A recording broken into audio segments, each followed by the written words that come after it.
تنظیم جماعت اور انفرادی اختلافات کے جو مسائل ہیں وہ پیدا ہو جاتے ہیں۔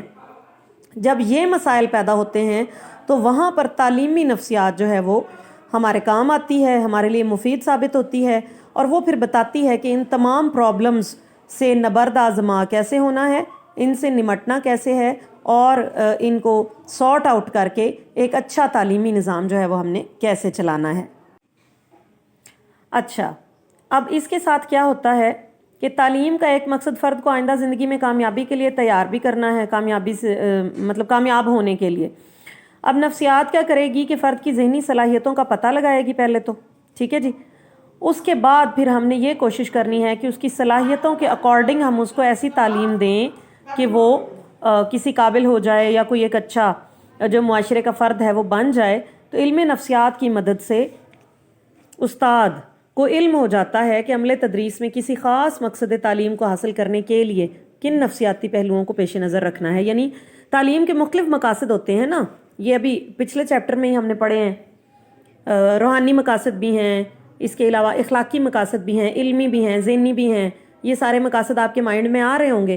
تو پھر نفسیات یہ بتائے گی کہ ان پرٹیکولر جو مقاصد ہیں ان کو حاصل کرنے کے لیے پھر کہاں کہاں ہم نے سائیکالوجی سے مدد لینی ہے۔ ایک کمرہ جماعت میں منفرد شخصیتوں پر مشتمل ایک گروہ ہوتا ہے، یعنی ہر بچہ الگ الگ ہے، کسی کی شخصیت کسی دوسرے سے نہیں ملتی۔ اسی طرح مختلف شخصیتوں کے حامل فرد کو ایک ہی کمرہ جماعت میں مؤثر جو تعلم ہے وہ کیسے دیا جائے۔ تو یہ جو سوال ہے اس میں تعلیمی نفسیات ہماری مدد کرے گی، اور وہ ہمیں بتائے گی کہ بچوں کو ہم نے ایک اچھی جو تعلیمی انوائرمنٹ ہے یا ماحول ہے وہ کس طرح سے پرووائڈ کرنا ہے کہ سب بچے سیٹسفائیڈ بھی ہو جائیں اور تعلیمی عمل بھی ایک پراپر تنظیم کے ساتھ چلتا رہے۔ اچھا جی، یہاں پہ ہم دیکھیں گے کہ تعلیم کی نفسیاتی اساس یعنی بنیاد کے حوالے سے اہم نکات کون سے ہیں، کہ کون کون سی ایسی باتیں ہیں جن کو اسٹڈی کرنے کے بعد ہم یہ بات ثابت کر لیں گے کہ واقعہ ہی نفسیات جو ہے وہ تعلیم کے لیے ایک بنیاد کا کام دیتی ہے۔ اس میں فرسٹ آف آل بات بینگ مسلمز جو ہے وہ ہم کریں گے کہ ہر بچہ فطرت اسلام پر پیدا ہوتا ہے، لہٰذا انسان کے لیے مرغوب اور پسندیدہ علم وہی ہے جو فطرت کے نظام سے متعلق ہو، یعنی جو نیچر سے قریب تر ہے وہ بچے کو اچھا لگے گا۔ تعلیمی نفسیات ان دونوں کو پروان چڑھانے میں مدد دیتی ہے۔ اس کے علاوہ تعلیمی نفسیات کا اصل جو نصب العین ہے وہ یہ کہ انسان کی زندگی کے تمام پہلوؤں کی نشو نما ہو جائے۔ وہ کون سے پہلو ہیں جی؟ جسمانی، ذہنی، جذباتی وغیرہ وغیرہ۔ تعلیمی نفسیات کا اصل کام یہ ہے کہ وہ انسان کی اس انداز سے تربیت کرے کہ وہ اللہ تعالیٰ کی رضا کے تابع ہو جائے، کیونکہ ہم تو مسلمز ہیں نا، ہم تو پھر اسی کانٹیکسٹ میں بات کریں گے۔ اس کے علاوہ یہ کہ تعلیمی نفسیات کے حوالے سے ایک استاد کو بچے کی فطری جبلتوں یعنی عادتوں یا خصلتوں اور صلاحیتوں کے بارے میں جاننا بہت ضروری ہے، کیونکہ جب تک ٹیچر بچے کی خصلت یا اس کی ایبلٹی کے بارے میں نہیں جانے گا وہ اس کو پڑھا نہیں سکے گا۔ تو فطرت انسانی کا جبلی تقاضا یہ ہے کہ انسان اللہ تعالیٰ کی خوشنودی کو اپنا نصب العین بنا لے، صفات الہی کو اپنے اندر پیدا کرنے کی کوشش کرے، اور یہی سب چیزیں جو ہیں یہ سائیکالوجی کے ذریعے پھر ایک انسان کی مدد کرتی ہیں کہ اچھا اب کیا ہوتا ہے کہ ان سب چیزوں کے حوالے سے سائیکالوجی جو ہے وہ ٹیچر کی مدد کرتی ہے کہ وہ ان کی فطری تقاضے اور جبلت کے بارے میں جان سکیں۔ اس کے علاوہ یہ کہ انسان فطری طور پہ آزاد پیدا ہوا ہے۔ اب کیا ہے کہ تعلیمی عمل میں بھی اور ہم نصابی سرگرمیوں میں بھی ہم نے کیا کوشش کرنی ہے کہ فرد کے اوپر بے جا پابندی نہ لگائی جائے، یہ درست نہیں ہے۔ تو نفسیات ہمیں بتائے گی کہ کس عمر اور کس جو مینٹل ایبلٹی یا فزیکل ایبلٹی کے جو بچے ہیں ان کے لیے کون کون سی ہم نصابی سرگرمیاں ہم نے متعین کرنی ہیں۔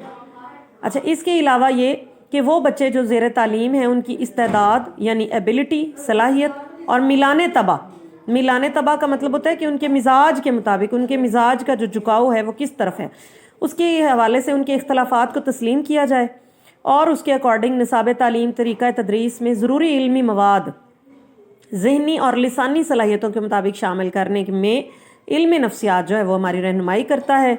اس کے علاوہ فلسفے والے ٹاپک میں آپ لوگوں نے پڑھا تھا کہ انسان اس کائنات میں اللہ تعالیٰ کا نائب اور خلیفہ ہے، انسانی زندگی کا نصب العین معرفت الہی اور اطاعت الہی ہے، یہ ہم نے پہلے پڑھ لیا ہے۔ جب تک انسانی نفسیات کا مطالبہ ہدایت الہی کی روشنی میں تیار نہیں کیا جائے گا حقیقت اصلیہ تک رسائی ممکن نہیں، یعنی نفسیات کو ہم مد نظر رکھیں گے، ہدایت الہی کی روشنی میں تعلیمی عمل کو تیار کریں گے، اور ایک فرد کو حقیقت اصلیہ تک پہنچنے میں ہم نے مدد فراہم کر دینی ہے۔ عمل تعلیم کا ایک اہم جزو تعلم یا آموزش بھی ہے، یعنی کہ سیکھنا۔ یہ تعلیم کے عناصر میں آپ کو یاد ہوگا، تعلم تھا، تعلم والا پوائنٹ۔ تمام تعلیمی سرگرمیوں میں بچے کی نشوونما اور عمل تعلیم کے بارے میں جاننا ضروری ہے۔ عمل تعلیم کے جو اہم نکات ہیں وہ کون کون سے ہیں جی؟ بچے کی نشوونما کے مختلف مراحل، اس کی عمر کے مدارج کے حوالے سے اس کے رویے، اس کی دلچسپیاں، رجحانات اور ضروریات۔ اگر تعلیمی نظام اور عمل تعلیم میں بچوں کی مختلف جائز انفرادی اور اجتماعی ضروریات کا خیال نہ رکھا جائے تو تعلیمی عمل اور نظام تعلیم غیر متوازن اور ناکام ثابت ہو جائے گا۔ اور اس کے حوالے سے آخری بات یہ ہے کہ علم نفسیات ہر انسان کے اندر موجود نفس امارہ، نفس لوامہ اور نفس مطمئنہ کے تقاضوں کو سمجھنے میں مدد دیتا ہے۔ نفس امارہ وہ ہے جو کہ انسان کو برائی یا گناہ کی طرف آمادہ کرتا ہے۔ نفس لوامہ جو ہے وہ اس برائی یا گناہ سے روکتا ہے، اور نفس مطمئنہ پر آ کر انسان مکمل ایک نیک اور اچھا اور پازیٹیو جو انسان ہے وہ بن جاتا ہے۔ اچھا، تعلیم و تربیت کے عمل میں کیا ہوتا ہے کہ نفس امارہ یعنی نفسیاتی اغراض اور خواہشات کی پرستش سے بچنے اور نفس لوامہ کے ذریعے محاسبہ کا عمل جاری رہتا ہے۔ محاسبہ ہوتا ہے جی حساب کتاب، یعنی فرد برائیوں کی طرف مائل ہوتا ہے لیکن ساتھ ہی وہ اپنا حساب کتاب کر لیتا ہے کہ میں نے یہ کام کرنا ہے یا نہیں، یہ میرے لیے ٹھیک ہے یا نہیں ٹھیک، اور بالآخر نفس مطمئنہ کے ذریعے احسان اور تقوی کے مقام کو حاصل کر لیتا ہے۔ اور یہی نفسیات کا ایک آبجیکٹیو ہے تعلیمی عمل کے اندر کہ فرد کو جو ہے وہ ایک متقی اور احسان والے مقام تک اس نے پہنچانا ہوتا ہے۔ تعلیم کے ذریعے نفسیات اپنا یہ کام کرتی ہے کہ خوشنودی کو اپنا نصب العین بنا لے، صفات الہی کو اپنے اندر پیدا کرنے کی کوشش کرے، اور یہی سب چیزیں جو ہیں یہ سائیکالوجی کے ذریعے پھر ایک انسان کی مدد کرتی ہیں کہ اچھا اب کیا ہوتا ہے کہ ان سب چیزوں کے حوالے سے سائیکالوجی جو ہے وہ ٹیچر کی مدد کرتی ہے کہ وہ ان کی فطری تقاضے اور جبلت کے بارے میں جان سکیں۔ اس کے علاوہ یہ کہ انسان فطری طور پہ آزاد پیدا ہوا ہے۔ اب کیا ہے کہ تعلیمی عمل میں بھی اور ہم نے سابی سرگرمیوں میں بھی ہم نے کیا کوشش کرنی ہے کہ فرد کے اوپر بے جا پابندی نہ لگائی جائے، یہ درست نہیں ہے۔ تو نفسیات ہمیں بتائے گی کہ کس عمر اور کس جو مینٹل ایبلٹی یا فزیکل ایبلٹی کے جو بچے ہیں ان کے لیے کون کون سی ہم نصابی سرگرمیاں ہم نے متعین کرنی ہیں۔ اچھا، اس کے علاوہ یہ کہ وہ بچے جو زیر تعلیم ہیں ان کی استعداد یعنی ایبلٹی، صلاحیت اور میلان طبع کا مطلب ہوتا ہے کہ ان کے مزاج کے مطابق ان کے مزاج کا جو جھکاؤ ہے وہ کس طرف ہے، اس کے حوالے سے ان کے اختلافات کو تسلیم کیا جائے، اور اس کے اکارڈنگ نصاب تعلیم، طریقہ تدریس میں ضروری علمی مواد ذہنی اور لسانی صلاحیتوں کے مطابق شامل کرنے میں علم نفسیات جو ہے وہ ہماری رہنمائی کرتا ہے۔ اس کے علاوہ فلسفے والے ٹاپک میں آپ لوگوں نے پڑھا تھا کہ انسان اس کائنات میں اللہ تعالیٰ کا نائب اور خلیفہ ہے، انسانی زندگی کا نصب العین معرفت الہی اور اطاعت الہی ہے، یہ ہم نے پہلے پڑھ لیا ہے۔ جب تک انسانی نفسیات کا مطالبہ ہدایت الہی کی روشنی میں تیار نہیں کیا جائے گا، حقیقت اصلیہ تک رسائی ممکن نہیں۔